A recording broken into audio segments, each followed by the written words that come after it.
Bonjour à tous et bienvenue dans ce nouveau numéro du magazine Environ 50. Plusieurs quartiers de Kinshasa sont exposés aux inondations pendant la saison des pluies. Une situation qui ne manque pas de causer des dégâts matériels énormes, rendant ainsi difficile la circulation des personnes et de leurs biens sur certaines artères principales. Et les autres provinces de la République démocratique du Congo ne sont pas en reste, où l'on enregistre parfois des cas de décès. Ces inondations seraient dues au manque de curage des rivières et des autres canalisation dans les zones urbaines du pays. Pour en parler, nous recevons sur ces plateaux M. Éric Moulay. Il est directeur général d'une entreprise de curage qui porte le même nom. M. Éric, bonjour. Bonjour madame. Comment vous allez? Je vais bien et vous-même? Et tout va bien. Et l'entreprise se porte aussi bien avec tous les agents? Oui, jusque-là, par la grâce de Dieu. D'accord. Nous sommes déjà en pleine saison de pluie. Dites-nous comment prévenir les risques des inondations. Bon, merci beaucoup pour la question, Madame Jenny. La prévention des risques des inondations, je pense, doit commencer par le changement de mentalité. Vous savez que l'eau, c'est parmi les ressources naturelles pour lesquelles on ne peut pas bloquer les passages. Alors, vous savez que les eaux passent dans les rivières, dans les caniveaux. Pour prévenir ces risques des inondations, nous pensons que la population congolaise en général et celle quinoise en particulier doivent avoir cette mentalité de savoir comment gérer les déchets. Lorsque vous avez pris une bouteille d'eau, lorsque vous avez les déchets ménagers, vous devez chercher là où il y a une poubelle pour les stocker là-bas. Il y a toujours des endroits où l'État avait prévu pour aller jeter les poubelles. Et si vous avez une bouteille, là vous devez les déposer. Mais les inondations arrivent lorsque tous les déchets ménagers, tout ce que nous prenons en route quand il fait chaud, de l'eau et autres, nous les jetons partout. Et maintenant, lorsque le vent vient, ça les envoie dans les caniveaux. Lorsque les pluies viennent, ça part dans les caniveaux, dans les rivières. Et conséquence, lorsque cette mauvaise habitude s'est fait pendant beaucoup de mois, beaucoup d'années, les rivières et les caniveaux se trouvent bouchés, même avant que la saison de pluie n'arrive. C'est pourquoi nous constatons directement, lorsqu'il y a la première pluie qui commence, et directement, vous allez constater que ces bouteilles commencent à se déterrer. Ces bouteilles commencent à se faire voir pour dire qu'en dessous, c'est déjà bouché et l'eau n'a plus de canalisation. Alors, lorsque l'eau n'a plus de passage, la conséquence, c'est quoi? C'est les inondations dans les rues, dans les avenues, dans les quartiers. Donc, c'est juste ça. De manière un peu plus précise, quels sont les facteurs à la base de ces inondations? Les facteurs à la base des inondations, nous pouvons dire d'abord que c'est cette mauvaise habitude d'abord de ne pas gérer les déchets tant ménagers qu'autres, mais aussi s'il y a certains endroits où les rivières ne sont pas curées habituellement ou régulièrement, les caniveaux ne sont pas curés habituellement ou régulièrement, cela peut être à la base des inondations. Parce que vous allez remarquer peut-être dans cette ville où il y a plus de 17 millions d'habitants, on peut imaginer le nombre de déchets ou la quantité de déchets à mètre cube que la population peut émettre. Maintenant, si nous faisons le curage une fois là, pourtant ce curage-là pouvait normalement avoir lieu chaque après un trimestre ou chaque après un semestre pour prévenir les inondations qui peuvent arriver pendant la saison de pluie. Votre entreprise vient il n'y a pas longtemps d'effectuer les travaux de curage des caniveaux à la rivière Kintwadi. Comment êtes-vous arrivé là? Bon, nous sommes arrivés à la rivière Kintwadi parce que nous sommes d'abord une entreprise congolaise, de droit congolais, et nous avons eu à recevoir un marché parce que nous sommes les partenaires de l'OVD. Il y a toujours des appels d'offres qui se passent à l'OVD auxquels nous avions souscrit et nous avons eu à compétir et nous avons reçu ce marché-là. Alors l'OVD nous a attribué la rivière Kintwadi. C'est une rivière qui se trouve dans la commune de Kimbanseke, donc à cheval entre la commune de Kimbanseke et la commune de Massina. C'est cette rivière-là qui sépare les deux communes. Et c'est là où nous avons eu à faire nos travaux de curage que vous êtes en train de voir sur l'écran. Et c'est avec beaucoup de facilité que vous avez eu à faire de travaux, vous avez rencontré quelques difficultés? Madame, vous allez constater... Parce que là, je vois déjà, c'est vraiment débordé. Madame, vous allez constater qu'il y a même là-bas des petits ponts là. Ces ponts-là qui ne respectent même pas aux normes d'être un pont. Mais on les avait mis là-bas peut-être pour aider la population qui sont à Kimbassé, qui est traversée vers Massina et vice-versa.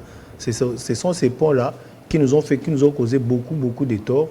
En même temps, vous allez constater que beaucoup de gens n'ont pas respecté les maîtres de rive. il y a des gens qui ont amené leur clôture jusque dans les lits de la rivière. Donc la rivière a été rétrécie à cause de ce qu'on appelle les constructions anarchiques. Et maintenant, l'eau aussi ne parvient pas à passer. Alors, non seulement que les lits de la rivière a été rétréci par les constructions anarchiques, mais aussi, comme je viens de le parler précédemment, il y a aussi cette mauvaise habitude de jeter tout dans les rivières, tout dans les caniveaux. Vous allez voir que d'autres maisons n'ont pas de faux septiques. Les faux septiques, c'est dans la rivière. Et la poubelle, c'est dans la rivière. Et donc, nous avons trouvé des rivières qui sont pleines des ordures. Et dans ces cas, comment éviter les débordements des eaux des pluies? Bon, pour éviter le débordement des eaux de pluie, d'abord, nous devons sensibiliser toutes les populations qui sont tout au bord, tout autour de ces rivières-là. Savoir que lorsque vous avez votre parcelle, vous ne devez pas chercher à voler pour aller même rétrécir les lits de la rivière. Ça, c'est la première des choses. La deuxième des choses, nous avons constaté que les autres ont tellement que dans leur parcelle, peut-être ils n'ont pas d'espace et leur poubelle, c'est tout simplement la rivière.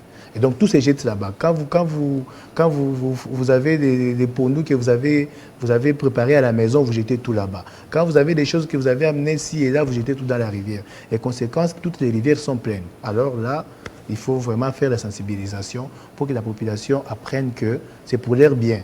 L'assainissement, c'est une question qui coûte des millions et c'est une question d'ailleurs de la santé. La santé, lorsqu'on vit dans un milieu où la santé n'est pas préservée, donc on est exposé à plusieurs maladies. Une question de santé, une question qui coûte des millions. Combien de fois avez-vous déjà sensibilisé la population à ces sujets? Surtout que vous êtes leader d'opinion dans votre coin là-bas au Sud Kivu. Oui, bien sûr. Parce que nous, déjà, avec toutes les difficultés que nous trouvons sur le terrain lorsque nous faisons ce tirage, nous ne manquons pas le temps de sensibiliser la population qui vit aux alentours. Nous leur disons que, même parce que pour faire l'équirage, nous avons des étapes. Nous avons ce qu'on appelle installation des chantiers. Nous allons là-bas pour regarder où est-ce que l'engin va entrer dans cette rivière. Et lorsque nous serons en train d'équirer, là où l'engin va sortir. Et quand nous venons faire ces temps-là, ça nous prend même une semaine. Et pendant cette période-là de préparation des chantiers, nous tenons à sensibiliser. Nous leur disons que nous sommes la société Moulay General Business, une société qui travaille en partenariat avec l'OVD, Direction provinciale de Kinshasa.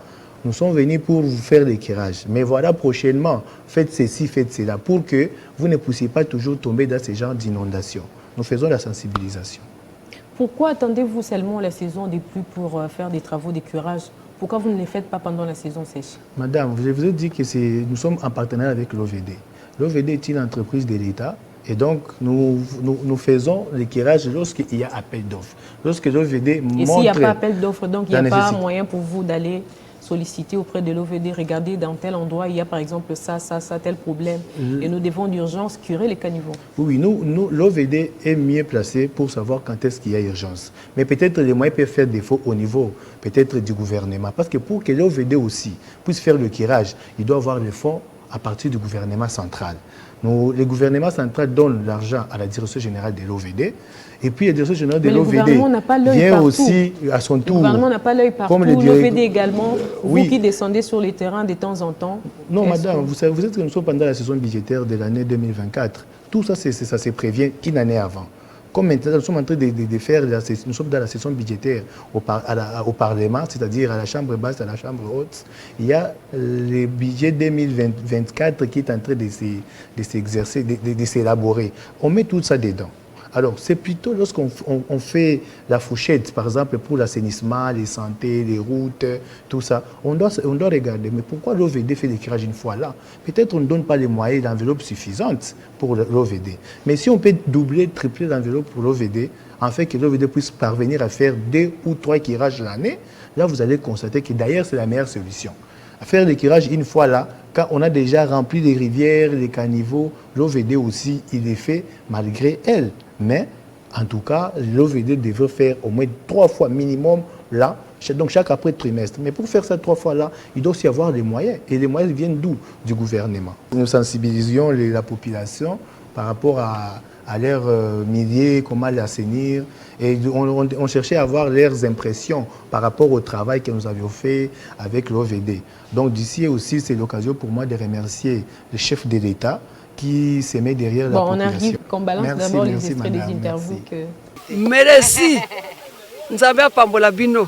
lokolo kosali nzelo boy waye to leka to sala mnani ezate ti tozane sengo makasi poto yebike balabana na biso li ko bonga na pesi nanu société MGB félicitations loka ba accompagner na bato OVD to sepeli makasi to sepeli makande ba sala terra sebe komi kitoko to sepeli batombo ya so pont on a posa pont na pesa na MGB na ndenga zo sele so musala malamu a continuer tina suka so pe biso to moni to ko sepela sepeli makasi parce que na misala zo le kawa na MGB na bato OVD ndenge basangani pona ko ranger biso ba komi na biso o ezaki mabe ba komi songo propre nzambe penza abaksela bango o ezangaki pona sana sengo makasi ko mona ba venir komi propre donc là na moyi o ya boyo o mona mulili mais comme ils ont marché au mona propre donc na sepeli makasi penza MGB nzambe apambola ye na musala malamu oyo azo sala to sepeli makasi sikoto banda kolala pongi mbula ta ebeti moya kolamuka ezate merci makasi la société MGB na musala kitoko baza kosala en tout cas musala pendi monani to sepeli pe banje na bango to moni peza tout neuf basa musala ndenge longo bani mais si on a besoin kozala ke musala ngo suka boete il faut continuer nango faut sikoyo l'État soit OVD a créé un droit au bas comme boire matiti pour terrasser la zone inondée. Pour dire ça c'est bien, mais lobby bah tu as un problème de boire matiti. Boire matiti na terrassé. Oh terrassé comme inondé et toujours on a même problème voilà tu vas sur dinda. Pour dinda faut le rôle à IRV nan OVD a matérialité ndenge ata partenaire na soumettre na biso oyo comme ça adapter partenaire na ye ba évacuer ka salité ba na roboka on musika. Bolongola pe boye kotika pe boza kaka des autres pe kaka tozopesa ba merci ebele DG ya MGB et aussi na DG ya OVD na partenariat na bango pona kokirele biso terrasse enyokoli biso mingi ba mai kokota na mapango abatu ba voisin na biso à tout moment bazalaki déranger eloko ane da osala biso pe biente. Et pour les lanabiso eza penza ke bayoki yango musale sala makitoko cause ya kozala bouchon ya terrasse ezali ba déchets ya immondice biloko tozo salela na banda kuna biso batunyon so ba vida yango kana terrasse cause parce que tozana esika moko te ezali bien approprié tokoki ko boire ba déchets donc soki tokoki ko sengelo komoko na bakonzi baluka kotie la biso bisika ya ko évacuer ba déchets na biso wana eko permettre pour que balasima terrasse évacuer. Il y a un monsieur qui disait là, c'est bien de curer les caniveaux, des rivières, mais pourquoi garder ces immondices au même endroit? Bon, Madame Jenny, comme je vous dis, on ne les a pas gardés au même endroit. Vous savez que cette rivière ici, peut-être depuis que Kinshasa existe, ça n'a jamais été curé. C'est ce que nous avions constaté. Alors, lorsque nous curons les rivières, il y a des mètres de profondeur que nous devons atteindre. Et de part et d'autre, nous constituons ce qu'on appelle des digues.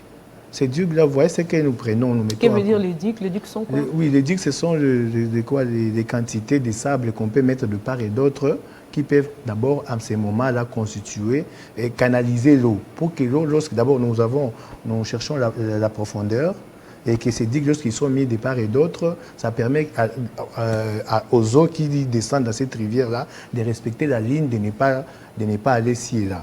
Mais aussi, la deuxième difficulté, c'est quoi? C'est qu'il n'y a pas d'accessibilité pour qu'un camion puisse prendre ça. Alors, pour qu'un camion puisse arriver là-bas, faire ce qu'on appelle l'évacuation de tout ce que vous avez vu là, il faut que les camions arrivent. C'est pour ça que c'est la question que j'ai soulignée ici, des constructions anarchiques. Et pourquoi curer s'il n'y a pas possibilité d'évacuer? Non, il y a des endroits où il y a la possibilité d'évacuer. Dans certains endroits, toute la ville n'a pas cette possibilité-là. Il y a des endroits où lorsque nous curons, nous évacuons directement. Est-ce que dans votre budget, l'OVD avait quand même mis la part de l'évacuation de ces déchets? Non, ça veut dire quoi? Nous, dans ce qui concerne l'évacuation de ces déchets-là, nous remarquons, c'est sur terrain où nous constatons cela. Nous disons que voilà, nous sommes en train de curer ici. Est-ce qu'il y a possibilité d'évacuer? nous regardons avec les réalités sur le terrain. Alors, si les réalités nous permettent que nous puissions évacuer, nous pouvons évacuer. Mais si la réalité ne permet pas que nous puissions évacuer, là, nous allons chercher à arranger et à faire en sorte que nous puissions épanouir les lits de la rivière, nous puissions constituer des digues part et d'autre. Lorsque seulement un jour passe, une journée passe, ça va sécher. Et quand ça sèche, ça devient comme des roches qui permettent d'abord aux eaux de la pluie ou les eaux des rivières d'avoir une canalisation qui est assez acceptable. Et quand ça sèche là, si la pluie tombait en cet instant-là, ces déchets-là ne vont plus rentrer dans les rivières? Non, non, ça ne va plus rentrer dans les rivières parce qu'on les a vraiment séparés, on les a mis vraiment très très loin. Êtes-vous sûr? Parce que c'est ce que nous voyons tous les jours. Effectivement, c'est pourquoi nous utilisons les engins. Parce que si on n'avait pas des engins comme ça, les engins les amènent jusqu'à même à 3-4 mètres après, à côté de la rivière. Donc, lorsque c'est à 3 mètres après la rivière, donc on a la possibilité que ça va sécher là-bas, ça ne va plus revenir là-bas. Vous voyez, par exemple, nous sommes en train d'enlever même des arbres pour dire que depuis que peut-être Kinshasa existait, cette rivière n'a jamais été kirée. Mais si la deuxième fois arrivée, qu'on les fasse pour la deuxième fois maintenant, ceux qui viendront kirer là-bas, ou si nous aurions encore la chance de revenir ici, comme par exemple, vous avez constaté qu'on était l'année passée sur la rivière Tchwengue. Tchwengue, c'est vers l'aéroport. Alors là, nous avons trouvé sur les mêmes cas.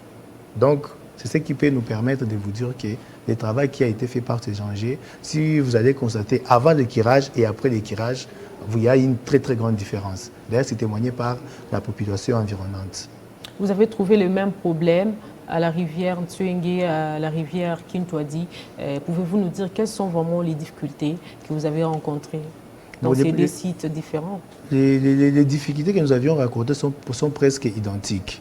Pourquoi? Parce qu'il semble qu'il y a beaucoup de rivières qui n'ont jamais vécu les kirages.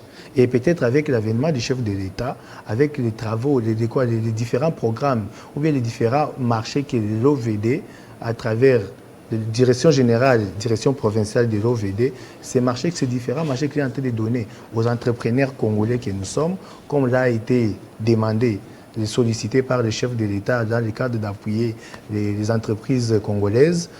Nous sommes en train d'amener petit à petit la ville de Kinshasa à un pourcentage suffisant de kirage, parce qu'il y avait beaucoup de rivières qui ont été oubliées peut-être dans l'État.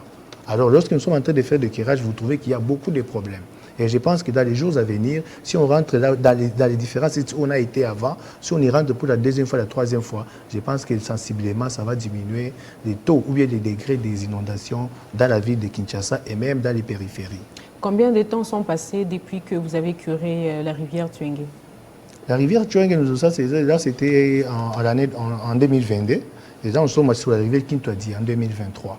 Parce que nous avons cette expertise de faire ce genre de travaux. Nous avons toujours fait, donc nous savons qu'est-ce que nous faisons lorsque nous avons les marchés de kirage. Tchwengue était l'année passée, et ça, c'est ici en novembre 2023 que nous sommes en train de kirer la rivière Kintwadi.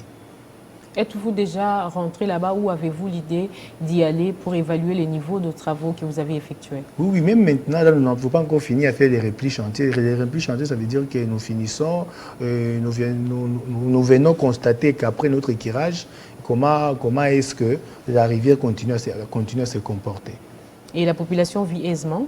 Oui, lorsque nous sommes là-bas, ils nous applaudissent. Et nous leur disons que tout ça, c'est grâce au chef de l'État qui veille sur la santé de sa population, qui met un accent particulier dans les secteurs d'assainissement. Et donc, nous sommes là dans ces cadres-là. Nous tendons déjà vers la fin de notre émission, M. Eric. Okay. Est-ce que la question de l'assainissement est une priorité pour votre entreprise? Oui, la question de l'assainissement, c'est une priorité pour notre entreprise. Et si vous regardez bien, même partout où nous vivons, si on peut vivre là où l'assainissement ne voit pas vraiment ces différentes pratiques, nous pouvons faire face à plusieurs problèmes, entre autres le problème de santé. Parce que s'il n'y a pas d'assainissement, même à la maison, si vous ne savez pas là où vous devez garder les déchets ménagers, vous ne savez pas quand est-ce que quelqu'un de la poubelle peut passer prendre ça, il faut toujours enseigner les milliers. Parce que ça amène des mouches, ça amène beaucoup de maladies, des odeurs et tout ça. Donc l'assainissement, c'est une question, c'est la santé d'ailleurs. Donc pour vivre dans un endroit, pour éviter des maladies, il faut toujours faire l'assainissement très régulièrement. Une dernière question pour finir. Quelle est l'attitude qu'un candidat député doit afficher face à ses électeurs? Oui, bon, vous devez d'abord afficher les comportements, l'attitude d'humilité, Il faut approcher les gens. L'attitude d'humilité est toujours importante. La compréhension, il faut toujours approcher les gens pour écouter leurs problèmes, leurs desiderata, en fait de savoir comment y apporter des solutions dans les jours à venir. Parce qu'un candidat, son rôle, c'est de faire le plaidoyer pour son territoire, pour sa circonscription. Parce que si vous êtes dans une circonscription XY, vous êtes là-bas pour chercher leur confiance. Et une fois que vous avez la confiance de ceux-là qui peuvent porter les voix pour vous, à votre tour, lorsque vous êtes dans les institutions appropriées comme au Parlement, vous devez maintenant faire le plaidoyer pour que leurs problèmes soient pris en considération, leurs desiderata. Vous devez avoir un cahier des charges pour ça. Merci beaucoup, Monsieur Éric Moulay, d'avoir répondu à notre invitation. Je rappelle que vous êtes directeur général des Moulay Business. Merci beaucoup, madame. C'est moi qui vous remercie. À toutes et à tous, c'est par ici que prend fin ce magazine. On se retrouve prochainement avec le même plaisir.